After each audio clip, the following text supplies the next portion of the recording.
Greetings, everybody. Thank you for being here this afternoon.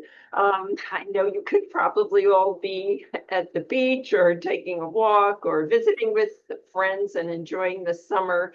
So really appreciate that you're here, and it puts the onus on us to give you as much information and good information that you can take action on immediately. And I don't think you'll be disappointed today. We have some very good topics and some very good speakers all around the topic of winning the midterms. But I guess I should introduce myself first.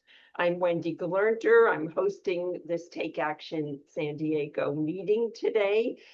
We have a co-host, Larry Stowell. He's, I think, listed in the participants as help desk Larry.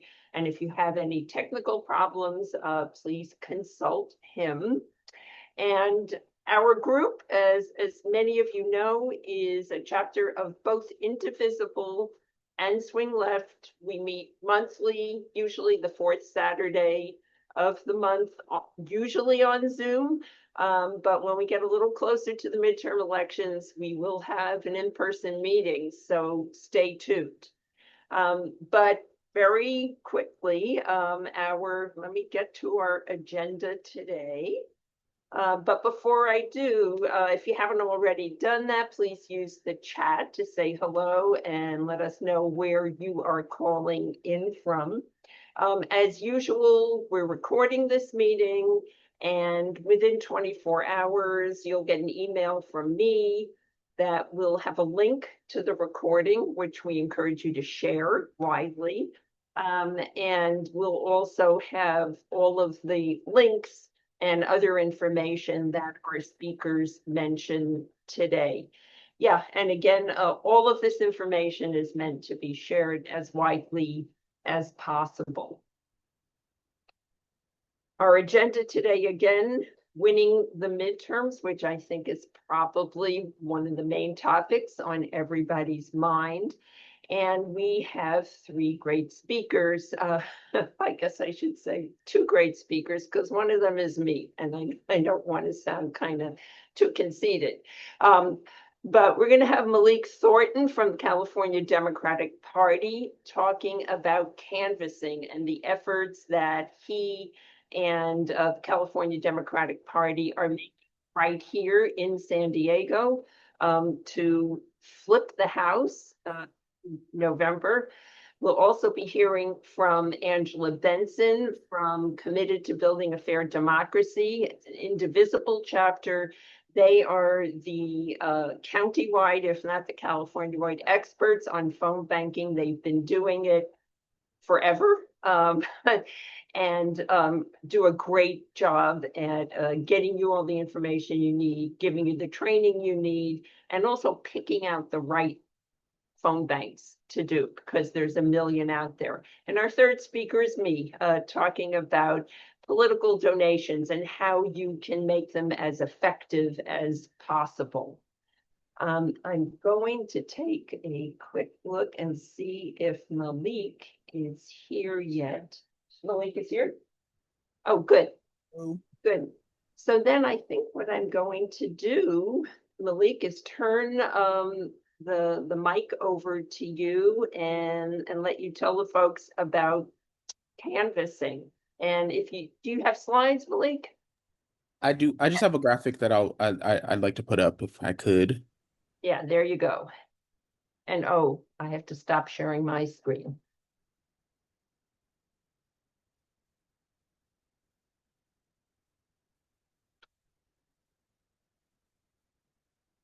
Okay, we can't. You're muted, Malik. All right. Can everybody see my screen? Yep. Awesome. Okay, let me just adjust this really quickly. Um, let's see here. Okay, well, I will share the link as well in the chat, but the QR code should work. So hello, everybody. My name is Malik Thornton. I am really glad to be here today with Take Action San Diego.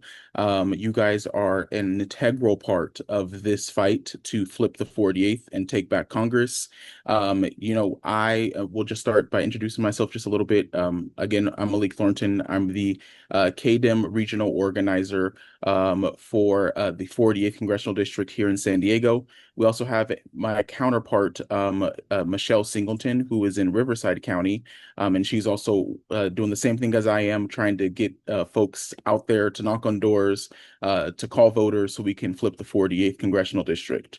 I grew up here in San Diego, born and raised here, and I also grew up in the 50th before it became the 40th Congressional District.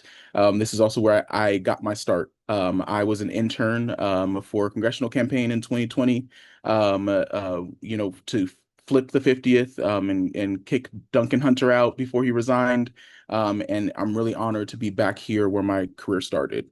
And so I'll just be talking a little bit about what our, strategy is, what KDEM is doing, so that we can make sure that we make flipping the 40th a reality. So, like it says on here, we're doing canvases every Saturday at 9 a.m. And we are also doing canvases starting next weekend, every Sunday as well at 1 p.m. So right now I am working on updating those mobilizers. So it does say 10, but just keep in mind that it will be 1 p.m. The reason why we did that is just because it is a little harder to knock on doors on a Sunday morning. So we do want to get there a little later so folks can answer the doors and we can have more conversations and things like that. But what we're doing when we're knocking on doors, is we are, number one, trying to connect the election to the issues. So we are trying to get the voters to talk about what issues are concerning them the most, what issues concern them, their family members, their neighbors, things like that. And so we kind of open up the script that way. And the reason why we do that is because we want the voter to realize the importance of this election and what's at stake.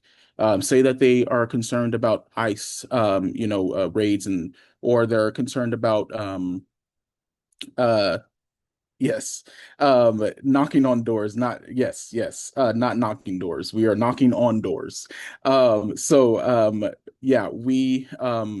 if it's, ICE raids, or if it's healthcare, if it's cost of living, we really want them to tell us, right? We're actively listening, and then we're taking those points and we're applying it directly to what Marni von Wilpert is doing, and what she will do in Congress, right? And then after that, then we ask for the ID, and then we also share a little bit about why we personally as the canvassers are supporting Marni von Wilpert. And we really encourage our canvassers to also kind of make it a personal story, right? I did it this morning in Escondido. We were at Kit Carson Park.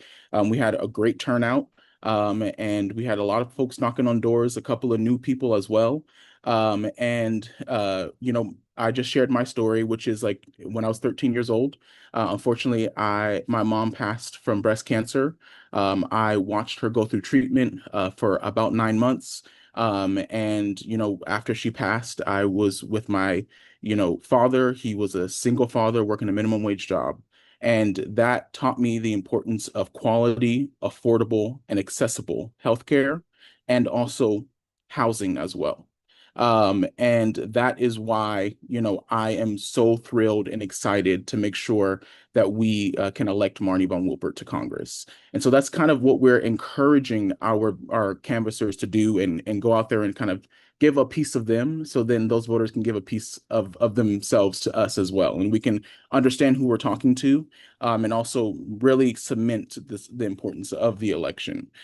So we're not only doing that at the doors, but we're also doing that on the phones as well. Every Tuesday at 5:30 p.m. You can join anywhere. So if you have, folks in, I know somebody said that they're visiting New York. If your family wants to jump on the phone bank in New York, you guys are more than welcome to do that as well. And it is every Tuesday at 5:30 to 7:30. And then we also have a phone bank for recruitment as well. I know we have a lot of advocates here, a lot of folks who have been, volunteering for quite some time. You guys are experienced at the doors, experienced on the phones, and we really need your help identifying other people that have the potential to do that as well. And so what we're doing on Thursdays is we're actually using the dialer with a list of a whole bunch of hot leads of volunteers, either people who said that they wanted to volunteer from us knocking on doors, or it's from people who signed up online, whatever it is. They are all piled into a dialer, and we spend 2 hours just going through that dialer and trying to pick up people for a canvassing shift or a phone banking shift. And one thing that's really cool is that we're able to sign them up right on Scale to Win and mobilize. So it makes it really easy for y'all to help us out and get volunteers easily as well. And so we'll be doing that for the 48th on Thursdays. And like we'll be recruiting for San Diego and Riverside as well. And it has been a great success at that, I will say. Lastly, I'll just end with, my hoorah pitch, right? It has been way too long that Republicans have had hold of the seat. We have seen what Republicans do when they're in power. We see what Trump is trying to do right now and dismantle our democracy, make us feel scared and afraid. And we need to do everything in our power, and we need to make sure that we feel like we left it all on the field, right?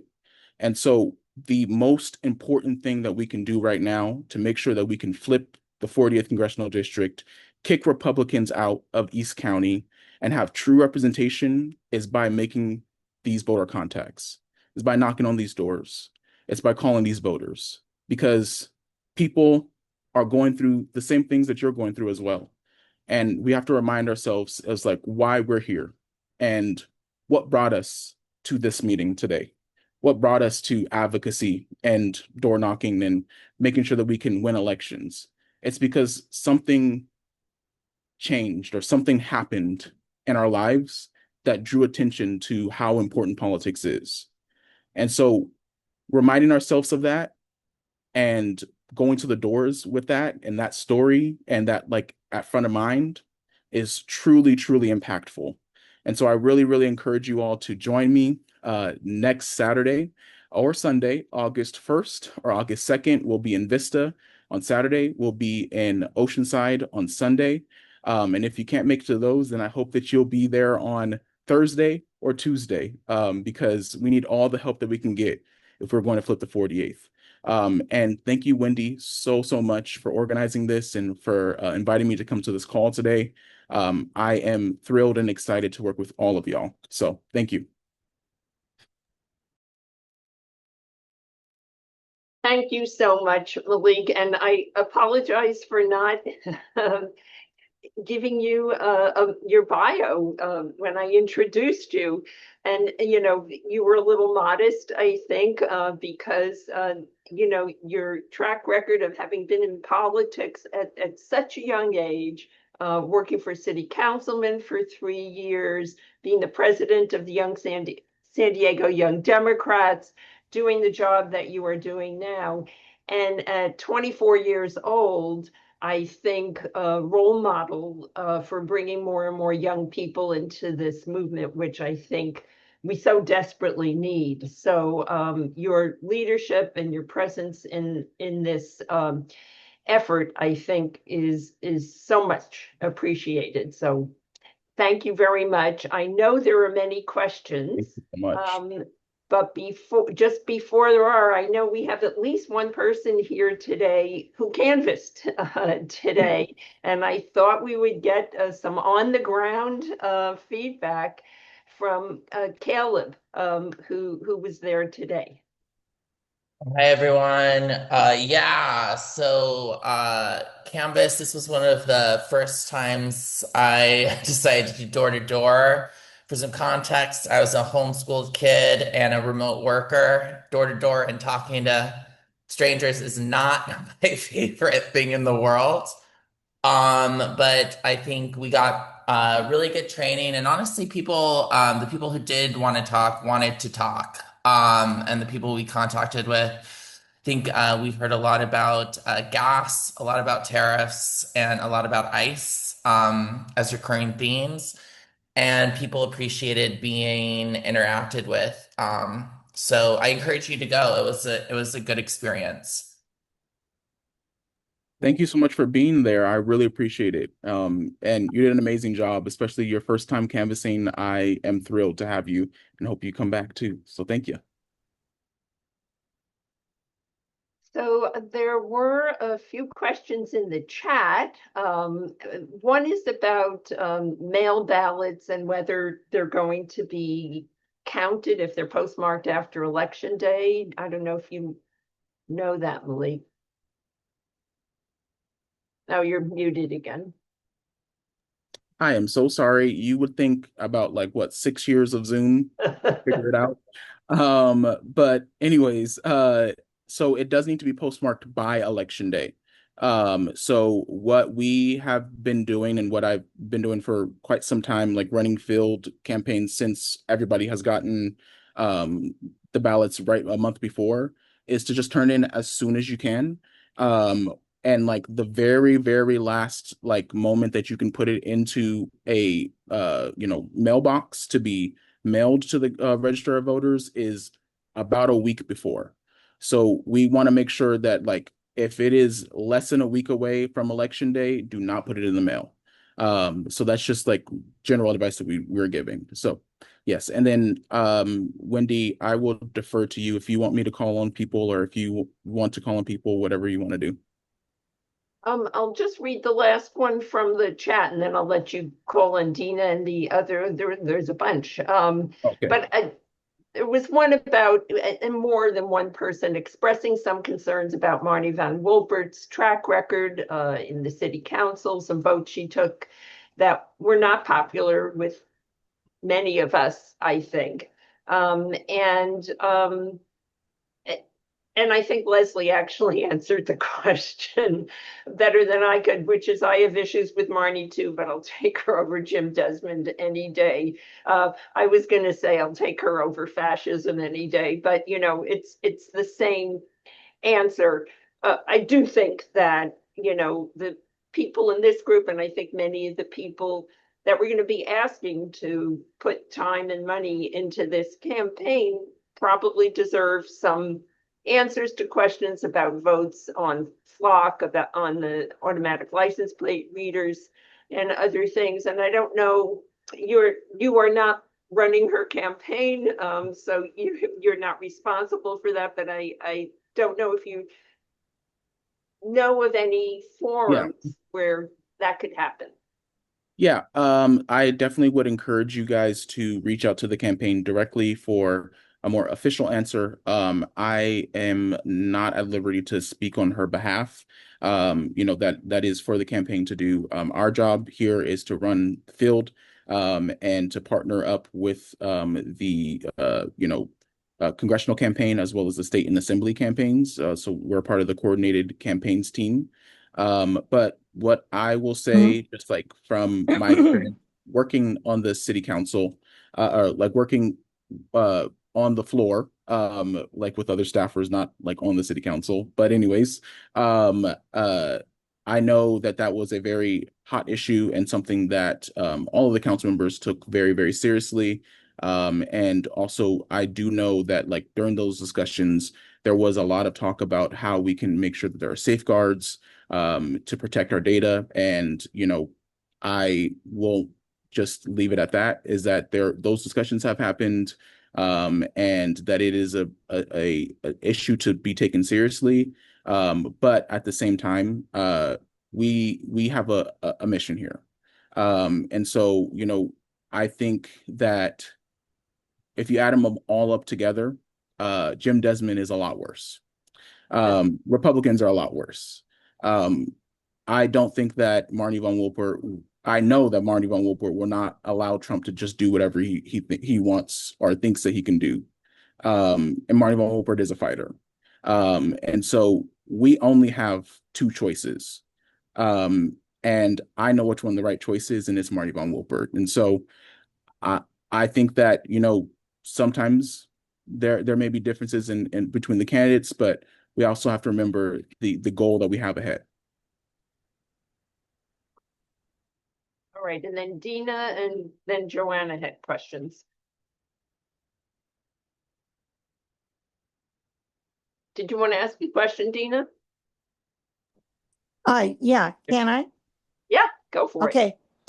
The state Democratic Party is putting together a robust team to fight against voter suppression.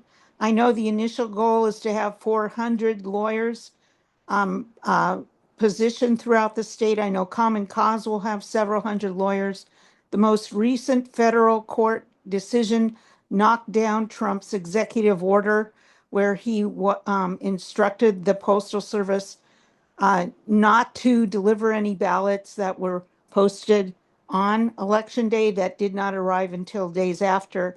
However, the state party has also said through the lawyer trainings that um, why they want all ballots posted by 1 week before the election. That's the safest way for us to handle this. It's not like the last primary. We're wondering what to do with governor. We know who we're going to vote for.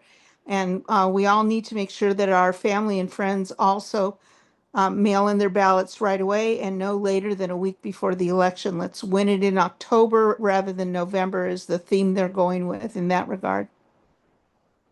Yes, thank you so much, Dina. And if I could just add to that, we are going to make sure that we do everything in our power to make sure that every voter that we talk to who is a supporter of Marni von Wilpert, who has told us that they're going to vote, that they get their ballot in as soon as possible.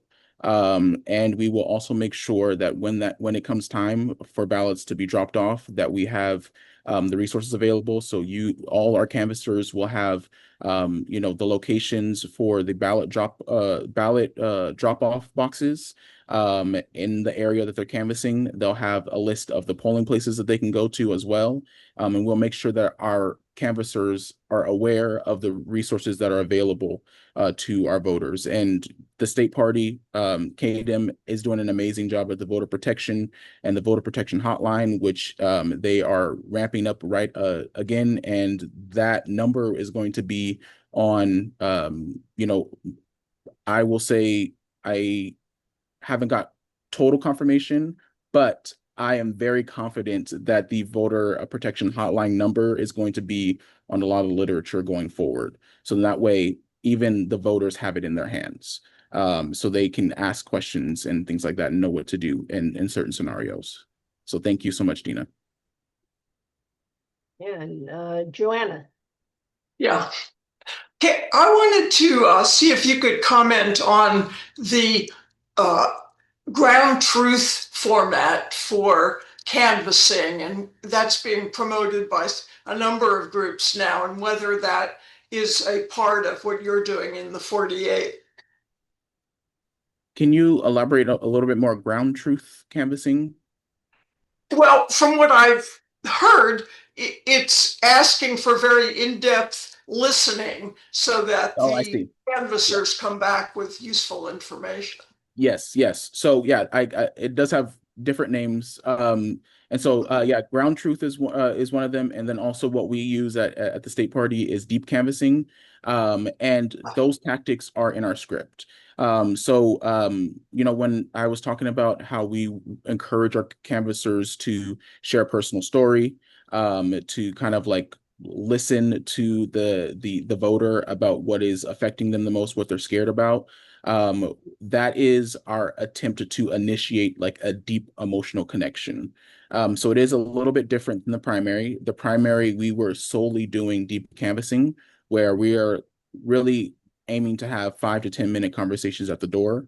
That was like the pre-work that we did to like make sure that we can, hit the ground running in the general election, and like really know that like we've made contact with a lot of voters and we made deep emotional connections with a lot of voters so they understand the importance of the election. And so now what we're doing is we're doing quick IDs, and then we're using more of those deep canvassing tactics during persuasion. So like when there is an undecided voter, that's when we really want to bring out those tools and really fine tune your personal story and make it also relate to the canvasser and what they brought to the conversation. And so yes, we are still doing those tactics. It's not like throughout the entire script, just because we want to like knock on more doors this time around. But those tactics are there and they are proven to be very, very effective. I did a 3-day training in deep canvassing when I first started this position in Bakersfield. And I learned so much throughout that experience. And I really do think that those deep canvassing tactics make us really great canvassers and better canvassers and better advocates, because you start to realize things like when you're not canvassing as well. So, yeah. Thank you very much. All right, we have time for one more question from Seth. Yeah, you mentioned that there's going to be something going on in Oceanside on Sunday, and you also mentioned that you're doing canvassing on Sunday. But are you canvassing in Oceanside? Yes, so there is a small part of Oceanside in the 48th. It is not a big portion of the 48th congressional district, but it is part of it. It's got some funky lines, I will say. But we will be canvassing in Oceanside. Yes. Okay, got it. Okay, thank you. Mhm. All right, Malik. Well, thank you so much. We have your links in the chat. They'll go out to everybody. One final question. If going forward, Malik, we want to do a Take Action San Diego branded canvas, is that something we can arrange through you? 1000%. I would love for y'all to adopt a canvas. Also, any other clubs that are out there, we would love for them to adopt canvases as well. My dream is to have, organizations like adopt a canvas like once a month or like twice a month, whatever it is, so we can have a robust schedule and get people excited. So yes, please. I will put my email in the chat, and I'm also going to put my phone number as well. Cool. Oh, and one other related question. How many other organizations are out there canvassing for Marni Van Wilpert? Is it mostly California Dems, or do you know of others, and is there a way to coordinate with them?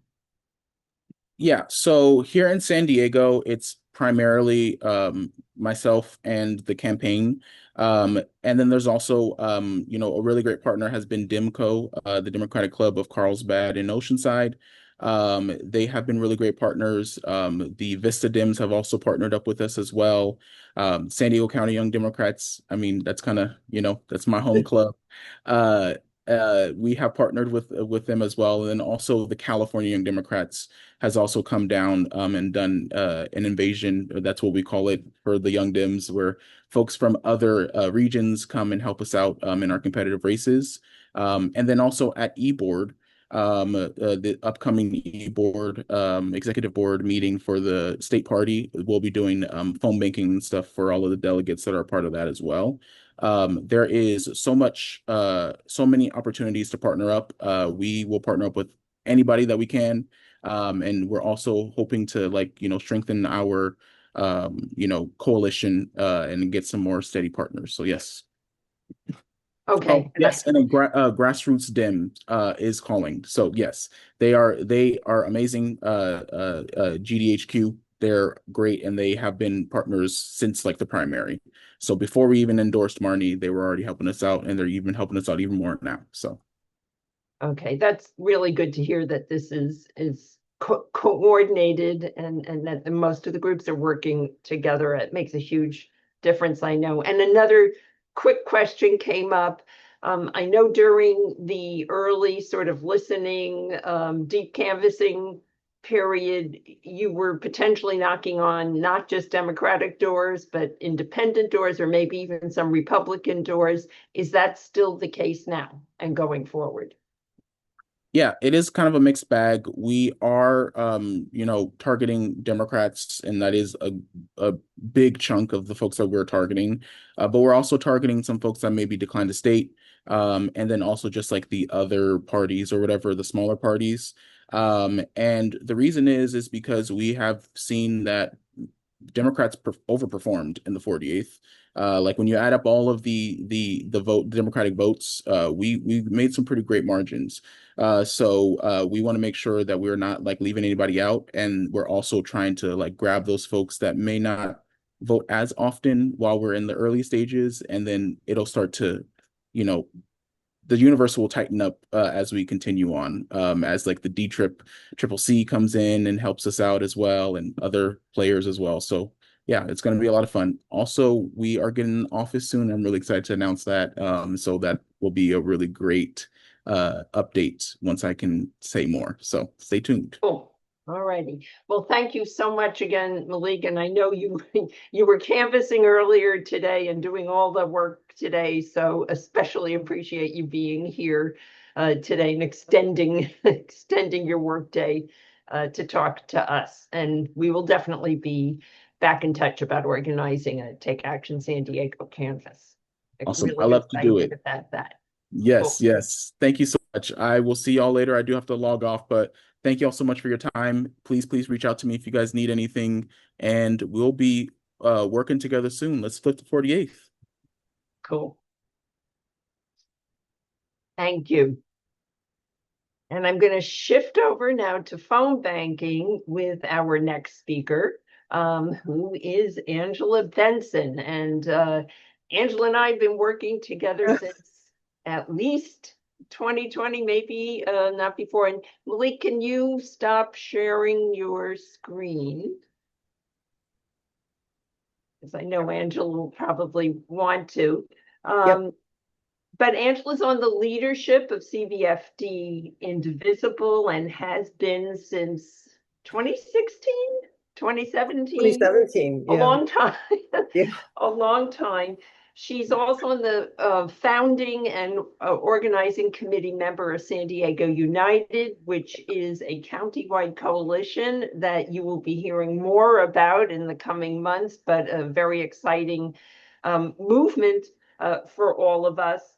And she connected with Indivisible, you know, right away after Trump's first election, as many of us connected in various locations, but she has stayed with it and manages the phone banking effort, which, as I said earlier, for this group has really been the place that I send everybody who's interested in phone banking. And so thank you so much, Angela, for being here, and I will let you take it away. Okay, thanks so much for the wonderful introduction, Wendy, and for letting me, join in with you all today. So I've been looking forward to it. Let me see, I got my screen shared. Let me just get it all in line here. Okay, can everybody see the screen? Wonderful, yep. Thank you. Let me get play. And I'm sorry that Malik had to run because I wanted him to hear that we are going to be supporting CA 48. So I'm here still. Oh, you are? Oh, good. Okay. So anyway, yeah, CBFD Indivisible, and it's all about winning the midterms. I just can't wait. Honestly, I really can't. So there's only 99 days, but who's counting, right? So we really need to pick up the pace because we want to take the House and the Senate. And the Senate wasn't always thought to be in play, but I've been dreaming about this since January, and it is in play big time now. So we really have a lot of good work that we can do. And the best work you can do, and this follows up with what Malik is saying, is talking with voters. Talking with voters is really the most important thing any of us can do at any time, and it is so effective. Now, you might be thinking, so, okay, if I phone bank, what's in it for me? What will I get out of it? And there are many different rewards with phone banking. I am a phone bank geek, but, there are good rewards. You're calling in community with others. So, there's a lot of people around you that feel the same way. They're going to be nervous their first few times, and then once you get into the swing of it, it becomes really enjoyable.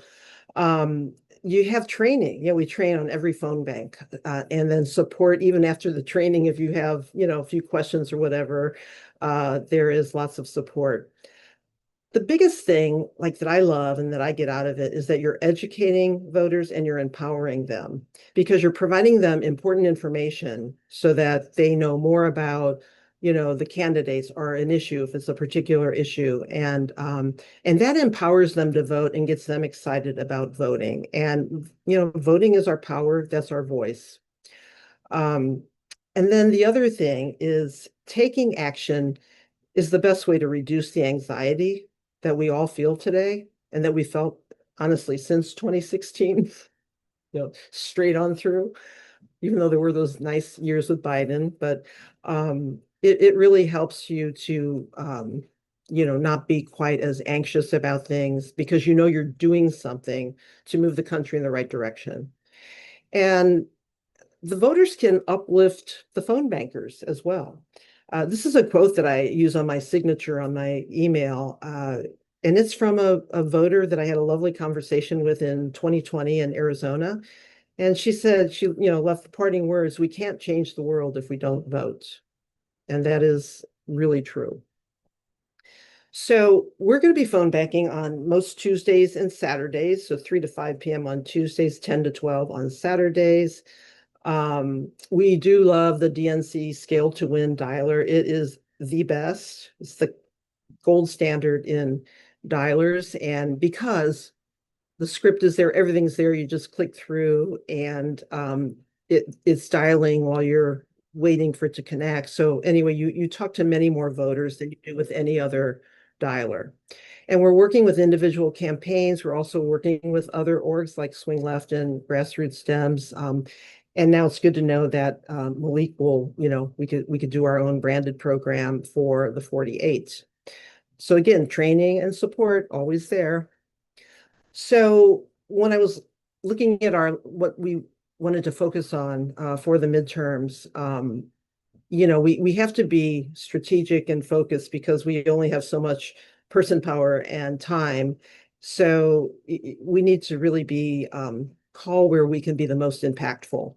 So I came up with, 4 things that are worth, and that's how I guided my search, was taking advantage of the margins that have narrowed over the past few years where Dems in red or purple districts are getting closer and closer and closer. Also taking advantage of, how many GOP incumbents have been retiring. Okay. They know that they are not really well liked right now. And they know that if they've been in a long, long time, they're kind of like, I'm going to go out now. So there's a lot of open seats. Also, there are some great Democratic candidates that have already flipped races, maybe in the state legislature or in the House, and now they're running for Senate. I think of Mary Peltola in Alaska, really well known, and they know how to flip. So that's important. And then, of course, bundle it up, right? If you're calling in a state, whatever state, there's going to be races up and down the ballot. So you take advantage of that and you can, encourage voters to also support the Dems in the other races. So whether it's gubernatorial, whether it's congressional or Senate, what have you. And that really, that's a lot of bang for your buck because you're planting the seed in the voter's mind. So I'm not going to go over any details here, but I just wanted to kind of show you the lineups. Basically, we're starting with California because there's a lot to be won here in California. We can make progress. CA 48, the flips are CA 48 and CA 22 with Villegas. And then defending CA 45 and 13. So that's important. And plus our gubernatorial race with Becerra. So that's of utmost importance. Then Arizona has 2 really districts that they feel that are very winnable with good candidates. And of course, there's Katie Hobbs, whom I love. She's, the current governor in Arizona, and she's running up. The new person is yet another football coach, huh? Okay, Dooley is his name. So anyway, but my money's on Katie. Colorado, here's a district that is very flippable, and there's 2 important races to defend with Hickenlooper for Senate and Weiser, who's a new candidate but their current current governor is a Democrat, so we want to defend that seat. And then this is something I never thought I'd be putting on here, but Iowa, because I mean, look at this. You could have 4 flips in Iowa alone. All right. So two House seats that have very, very good candidates. And Wendy, by the way, these were swing left choices. I learned about them from swing left. So, just excellent choices. And they have a really exciting Senate candidate and gubernatorial candidate. So with the Senate races on this first slide, as far as defending, there's not as much to show because there are still 3 more primaries that need to be finished up before we'll know who's running in these open Democratic seats. But the real, Georgia is really an important race to defend John Ossoff's seat and to flip the governorship, okay, with Keisha Lance Bottoms. She's a wonderful candidate. She was mayor of Atlanta, and she's going to be outstanding. So kind of excited. I'm calling there tomorrow, actually. Senate races to flip. Wait, I gotta move I can't move it. I'm trying to move the Zoom thing out of the way here. So I mentioned there's some interesting and exciting ones here with Alaska. Their primary is not yet done. We think it's going to be Mary Peltola. She was in the House 2 terms ago. So she's going up against the least loved senator. And again, Iowa comes up. So 2 good races there. Maine, just as of today, Troy Jackson is the candidate. So that's hot off the press to run against Susan Collins. And there's a gubernatorial there as well. And I'm sorry, because I cannot see the far right of my screen, and I'm going to have to get out of this to move my Zoom screen. I don't want to do that right now. Ohio, Sherrod Brown. Okay, so he can come back in, hopefully. This is replacing the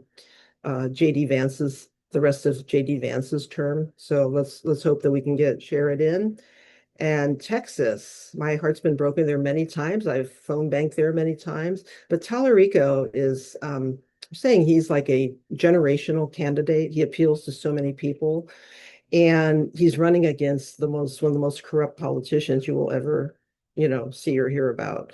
So a lot of the folks that I read are saying that this could be really a good chance. So how do we flip the House and the Senate? You're going to hear this a lot here, guys, talking with voters. Just think of it, it's a 2-way flow of information. As a caller, you're capturing information from the voters, and then you're giving them information from the campaign, and the campaign needs the voter info, and the voters need the campaign info. So you're the conduit in between those 2 worlds. And again, it really helps encourage them to vote. And I wanted, because Malik brought this up, and also one of the key things, especially when you get closer to the election, is asking voters about their voting plan. Are they going to vote by mail? If so, you can advise them when to turn it in or not to mail it because it's too late. Get it to the drop box. Advise them that we want everybody voting as early as possible. All of that good stuff. And again, they appreciate that because they don't always know. They're a little, hesitant, and they appreciate getting all that information. So I wanted to let me get out of this for a minute because I do need to so I can move this guy down and then go back to play. Okay. Still didn't work really well. Anyway, these are 2 this happened just this morning in our phone bank, and this is similar to what the ground truth and the deep canvassing that Malik mentioned. And this is through the DNC. It's called the local listeners. Sorry, I got a little typo there, missed one word. But it is the deep canvassing where there's two questions. How do you feel about the direction our country is going? And what would you like your politicians or your elected officials to know about you and or your community? So it's just talking with people, not really talking, listening to people and capturing their statements and just show them that you're listening and let them know that, validating what they're saying. And this goes back to the DNC, so it can go back to the campaigns. So it gives each campaign really important information about what's important to their voters. Another one this morning, was just someone who was totally devastated because of personal loss and healthcare issues and all of that. And it was a nice long conversation, and she was so grateful at the end of it. So it's these things are really rewarding. So I wanted to play, Wendy, do we have time? It's just like probably a 1.5 minute clip because it's okay, thanks. Because it goes in with what I'm saying about I have to stop sharing again for a moment. Let me bring this up. And share again. I hate this switching back and forth. It's kind of a pain. Okay, can everybody see Simon? Okay. Oh, good. It's still the same point where I left it. So here we go. This is Rita Hart from the Iowa chair. Okay. And honestly, all four of them were the ones that we've been supporting are some of the best candidates of this cycle.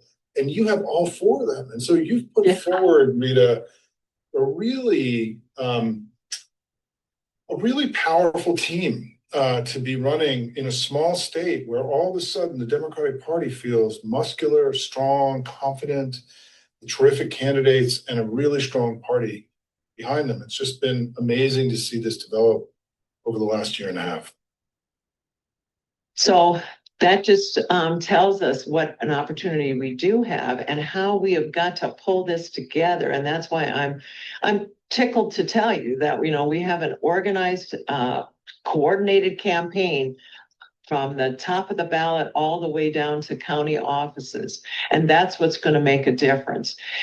We know that Democrats are fired up and that we've got to have strong Democratic turnout. But what's going to win this race is the conversations that we have at the doors, on the phones, at meet and greets, at events, with people who are now willing to at least consider voting for a Democrat when they did not do that the last few cycles.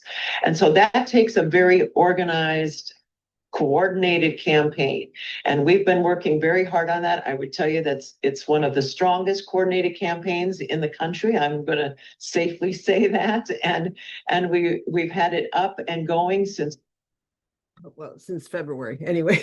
But I just thought you might enjoy that because basically you're not just hearing me say how important conversations are, or Malik or Wendy. We all know that. And it's just talking to people, just like you would talk to your neighbor or your family member. And it's the same way in phone banking. So I hope you'll join us because we try and make it fun and comfortable for folks to have support. I'll be sending links to Wendy to send out because we're just putting together the August actual dates. But we would just really be overjoyed to have you and to have you join in. And again, Wendy, I really appreciate this opportunity to talk today and to be here with all of you. So thank you. We really appreciate you, Angela, and everything CBFD has been doing and holding the fort and making those strategic decisions about which races to focus on. I really appreciate it. Thank We you. have time for a question or two. Let's see. Oh, Caleb has his hand raised. Go ahead, Caleb. I have a question just generally about calling folks in other states, particularly in regions that have like sort of ways of talking and accents that you may not share. Like, do you get, is there pushback from folks that they can tell are not from Michigan or Maine, or how does that work? Well, I'm happy to tell you, and that's a really good question because people do worry about that. The first rule of thumb is you never want to try and emulate the accent because, you'll come across as really being, you know, fraudulent in that respect. But no, you're very truthful. When people ask a question, just be very truthful. I just tell them, hey, I'm in California, I'm in San Diego. And sometimes they'll say, well, why are you calling here? Because, I have the benefit of being in a very blue state and a very blue district, and I want to help others to vote and to understand what's important in their state. And they really appreciate that. I have never had anyone say, oh my gosh, just don't talk to me like, you're from California. Oh, geez. Never. In fact, one of the funniest ones I still think of, this was years ago, I was calling in Alaska, and I have a, fondness for Alaska. My father-in-law spent 60 years in Alaska. And the gentleman I'm calling, when he asked where I was from, I said, oh, I'm from San Diego. And he's, oh my God, I'm here in San Diego right now. We're vacationing here. He was an Alaska resident. So it's just, we're all really connected. And so no, that's nothing to worry about like that. You'll be very welcome. Yeah, but thanks for asking, Caleb. And I see there's still a few more questions, but I want to get to the donating part, and we can circle back and try to answer a few questions. But I am going to now share my screen, and thank you again, Angela, so much. You're welcome. Thanks, Wendy.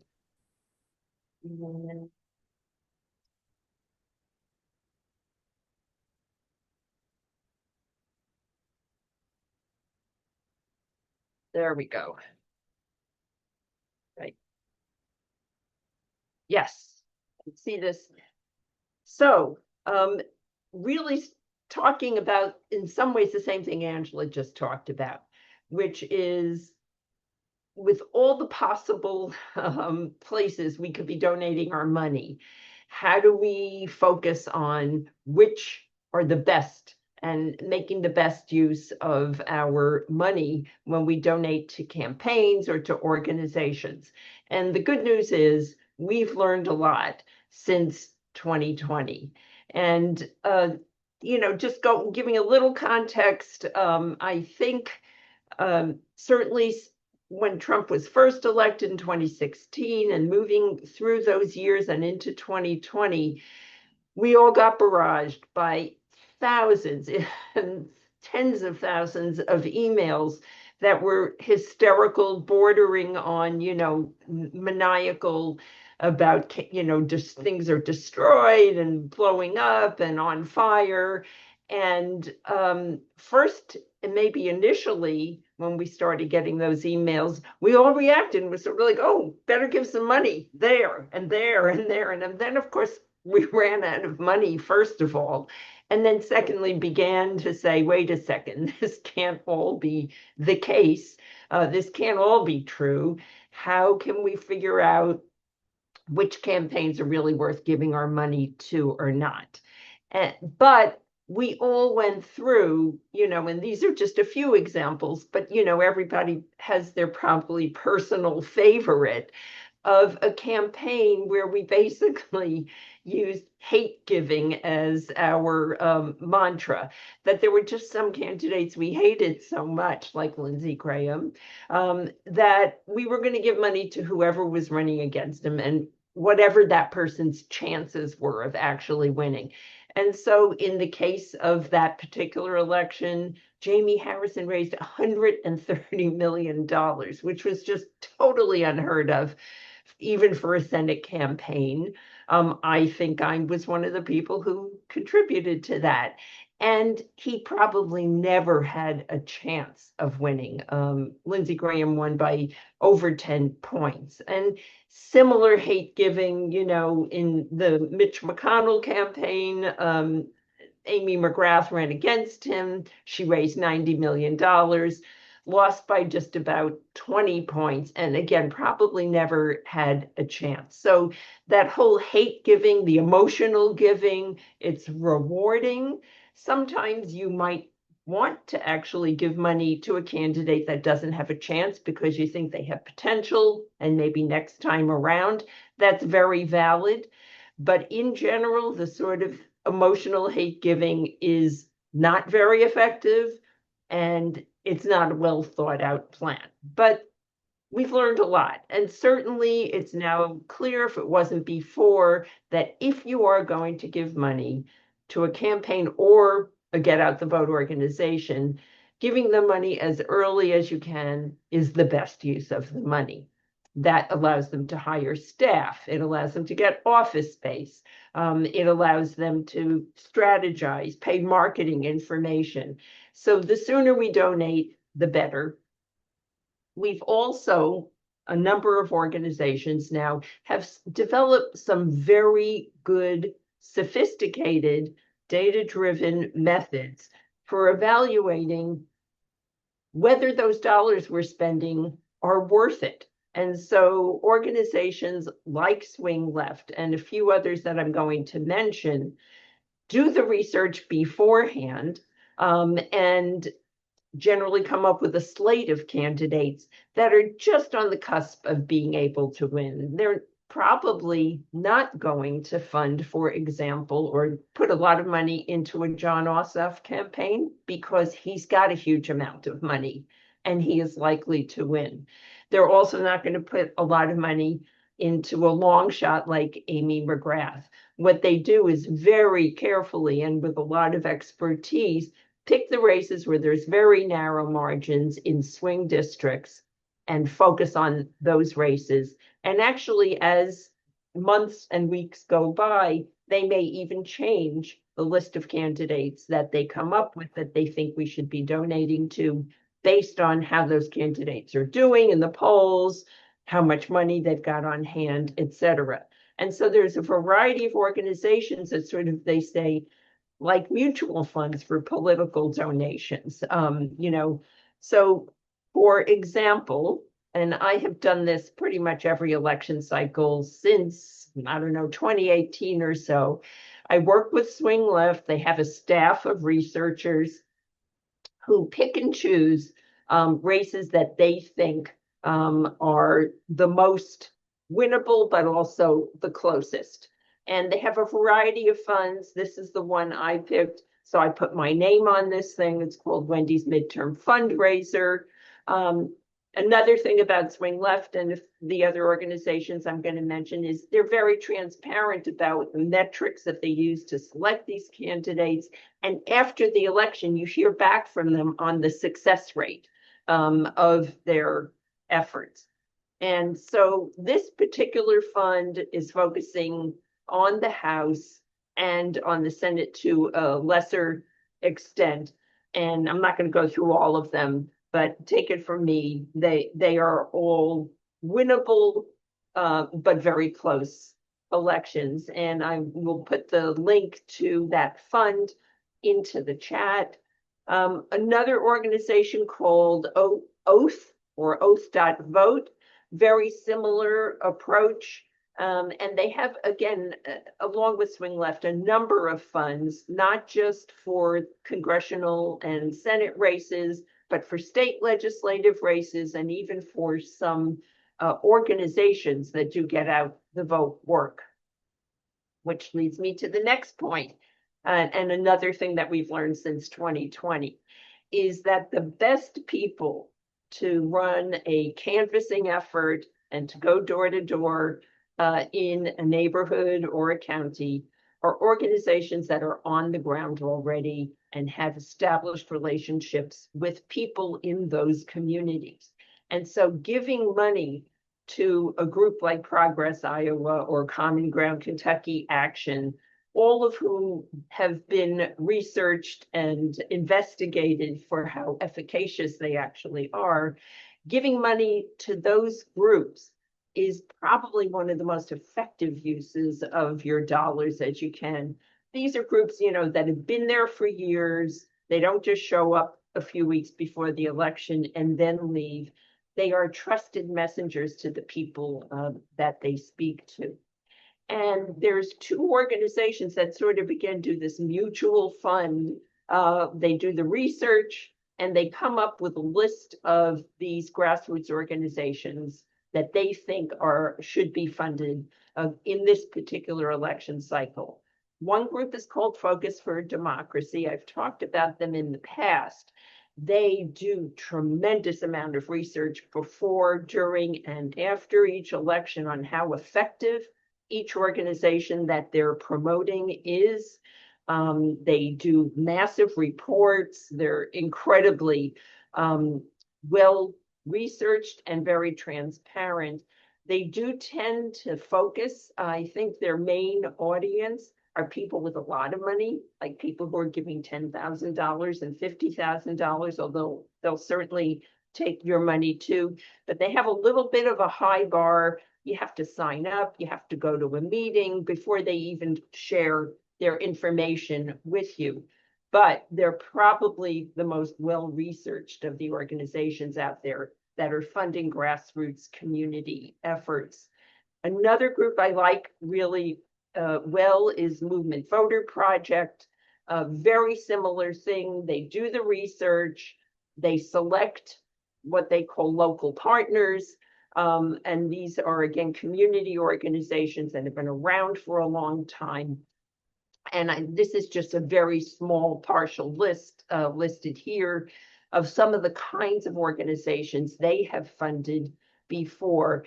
And they're a little bit easier to get into their universe, I guess, and get the information you need. They will customize some of these organizations. If you're particularly interested in one type of organization or another, they'll basically give you a list of orgs, and you give them $50 and they spread it among those organizations. And just good timing, the Movement Voter Project is having a Zoom briefing August 5th, putting the link in the chat. And I encourage people to go and get more of an idea of the kind of work they do. You can see that they have some speakers and partners who are working with them, including Indivisible, Black Voters Matter, and Democracy Defenders. So it's probably well worth your time if you're interested in that kind of thing. Finally, it's good to have a plan with how, when, and where you want to spend your money, and to have that plan sooner than later. From how much do you want to spend? And for me, you know, it's going to be somewhere between 2 and 3% of my income. You could just fill in the blank for yourself. But I think it's good to have a number in your head. Who are you going to give the money to? I'm just going to split between half to candidates, like that Swing Left fund that I mentioned, and half to voter engagement organizations like the Movement Voter Project groups. And then taking that information that early donations are really have a lot more weight than late ones, I'm going to give 75% of that amount now, and then hold on to about 25% of it because things do change, and kind of wait till September for the rest of it. That's not what you have to do. It's just to give you an idea of the kind of plan that I'm thinking of. I know we are going a little bit over, but if people are willing to stay, I know there are a few questions about what I just said, and then I want to take 2 minutes and just let you know about some upcoming events also. But let's see. I think, Brian, you had your hand up. Go ahead. Yes, I had my hand up because I've been having a back and forth with someone about candidates that accept endorsements from AIPAC, or in the primary, their Democratic Front Group, Democratic Majority for Israel. So I don't like that Marni von Wilpert, who's one of the candidates who accepted an endorsement from Democratic Majority for Israel, accepted that endorsement. And I am terrified for my own life, that of my partner, and that of our country, of what happens if these authoritarian fascist Republicans continue to have control over the government. All right. I will, as I have for decades, advocate for Palestinian solidarity. I have no trouble giving Marni a hard time about that issue. I've known her for years. She told me she wouldn't take AIPAC money, and then she did. But, right now, we need to get as many Democrats elected as possible, minimize the Republican caucus, so that we have a chance of putting a check on Donald Trump for the next 2 years in which he will hold the office of presidency. That's all I wanted to say. Thank you, Wendy. Thank you, Brian. I couldn't agree more. Yeah, thank you. Are there any questions about the donation strategy? If not, I'm going to launch right into a few suggested actions that are coming up that you might be interested in. And Larry will put in the chat our website where we list upcoming actions and events, and also have a calendar that lists protests all around San Diego County, and that those are updated regularly. But just a few things to highlight.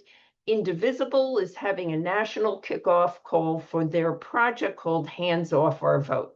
And they're going to be talking about Indivisible National's plans for protecting the vote and addressing, I think, questions we all have about how each of us can be involved in doing that. So I'm looking forward to that. It is this Thursday, and we have the link in the chat. And again, it'll be also sent to you via email. A few other things to be aware of tomorrow. The vigil at Otay Mesa Detention Center, which takes place every Sunday, is specially programmed tomorrow, Vigil for the Incarcerated at Otay Mesa Detention Center. I know many of you have gone to this and found it to be profoundly important, moving, and very different than a lot of the kinds of standard protests we go to. These are not really protests. To really make it more attractive, the Fantastic Resistors will be there, and they're the great musical group that a lot of you have heard in protests around San Diego.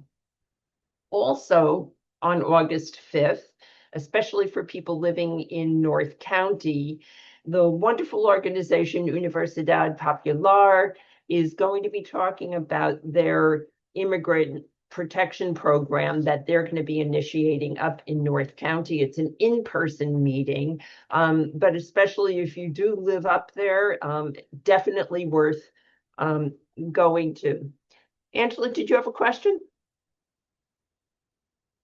I think you're still muted. Yeah, I just want to, if there's time, I just wanted to address one question that was in the chat regarding phone banking. So just whenever if there's time. Oh, okay, good. Yeah, I'm almost finished. Okay, yeah. And then, as you can see, the resistors get around because they'll also be at the Rally for Democracy in Pacific Beach on August 1st. It's just an hour, 10 to 11. We do it at once a month in PB, and you can go to the beach afterwards, which is great. But this has been an ongoing effort. The youngest demographic I have seen at rallies shows up here, and it's been really encouraging to see so many young people involved. I'll just end with, just a few good pieces of good news, because I think we all need it. Citizens Bank, after months and months of efforts to get them to stop working with the two private prison companies, Geo and Core Civic, they finally conceded to the pressure and they are cutting ties with both organizations. This was after a very well coordinated citizen effort to get them to do that. So we don't have a lot of citizens banks on the West Coast. This was mostly an East Coast effort, but it was tremendous and it was successful. And here in San Diego, just such creativity this week. There was a Thursday protest. It's a weekly protest at the Federal Building saying ICE out of San Diego. But the organizers recognized that Comic-Con was going by just a few blocks away. And so they marched with their ICE out of San Diego signs right into the thick of Comic-Con City there and got incredible press coverage. CBS and MSNBC and somehow or other Entertainment Weekly really covered it well. Thursday. So just shows what some creativity can do. The exposure was great, and I think the response was very positive. And finally, and there's a lot more good news than this, but just Democrats now hold an 11-point lead over Republicans on the generic ballot. The pessimist in me says, okay, what are the Democrats going to do to screw that up? But hopefully they won't. And they're in very good position right now to do really well in the midterms if we keep on working together to do that. So just thank you, everybody, for doing this, for being here, for doing all the things you're doing. The pressure does work. And our next meeting is August 22nd. We have the sign up in the chat. And I will stop sharing my screen so that we can answer a few more questions. Yeah, go ahead, Angela, whatever that question was. Yeah. So this is from Susan, and she asks, can you talk about what evidence there is on the relative effectiveness of phone banking versus or phone banking and postcards? So yeah, real quickly, the main thing with postcards is that there's once it goes out, once you mail that little sucker out, you don't know, did it go to is the voter still at that address? Did they see it? Did they read it? You know, and it's a one-way. Remember I talked about the two-way conduit? That's a one-way conduit, okay, right to the voter. The thing with phone banking is with these tools now, they've always been tracked and recorded, but now it's so effective that the questions are asked that the campaign needs answers on. And as you are going through the phone bank, you're inputting, clicking on the right answers, and then it advances to the next question or statement or what have you. All of that information goes right back to the campaign. Okay, that's why it's so valuable, because they will see immediately what's on the minds of their voters or what voters support or don't support or what have you. And that way they can shift their focus if needed and take action as needed. And it allows them to deploy their resources more effectively where needed. Okay, thanks, Wendy. Yeah, and I'll just add, Susan, that we unfortunately don't have a lot of hard data, recent hard data on the efficacy of canvassing versus phone banking versus postcards and letters. And we talked about this quite a bit last month's meeting. I think what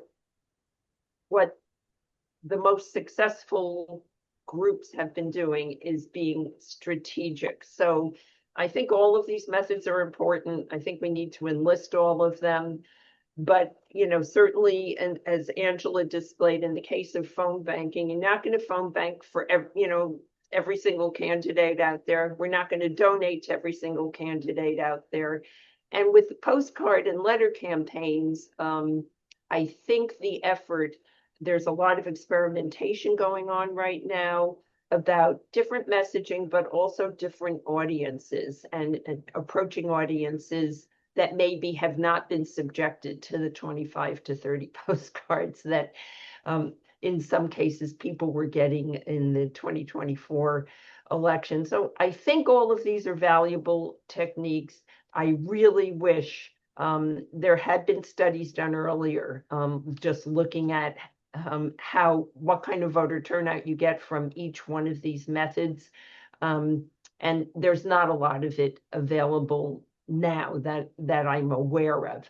So the best we can do, I think, is just to make sure that wherever we're putting our time and energy and efforts are in really carefully thought out strategic campaigns that really are using data to decide where to focus their efforts. As you know, I think our speakers today all kind of represent that kind of effort. And right now, I don't have a great letter or post writing campaign to recommend to you guys, but I am looking for one because I know a lot of us like to do that. So stay tuned. We will find some. Yeah, Angela, you get Yeah. the last word. Okay, and this is on postcarding. I did attended a presentation with Field Team 6 about strategies for the midterms, et cetera. And I learned something I never knew before from them about postcarding. So they rate, and they don't phone bank, so they do text banking and canvassing and voter registration, of course, that's their main deal.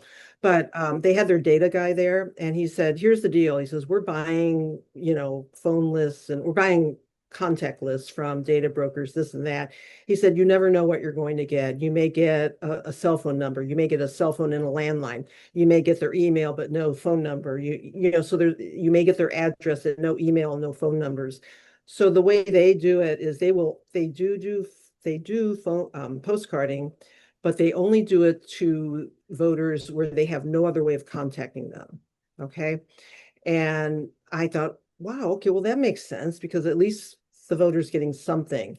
And then the other thing he mentioned, Wendy, you might like this, that they did a study of handwritten postcards versus pre-printed postcards. And he said the pre-printed postcards were a little bit less effective, but he said the fact that you don't have to sit there and write out the whole message, you can send out a bunch more postcards than you could if you're handwriting. And then you can decorate them with stickers or artwork or whatever, to pretty them up a little bit. And he said, we feel that that's much more worthwhile than, the handwriting. So anyway, that was just like 3 nights ago. So Oh, cool. hot off the Thanks press. for sharing that. You're Yeah, welcome. Field Team 6 is great. They And are. that might be a good place to focus my research going forward. So again, thank you everyone for being here. Thank you for all the good questions. Thank you for signing up for stuff.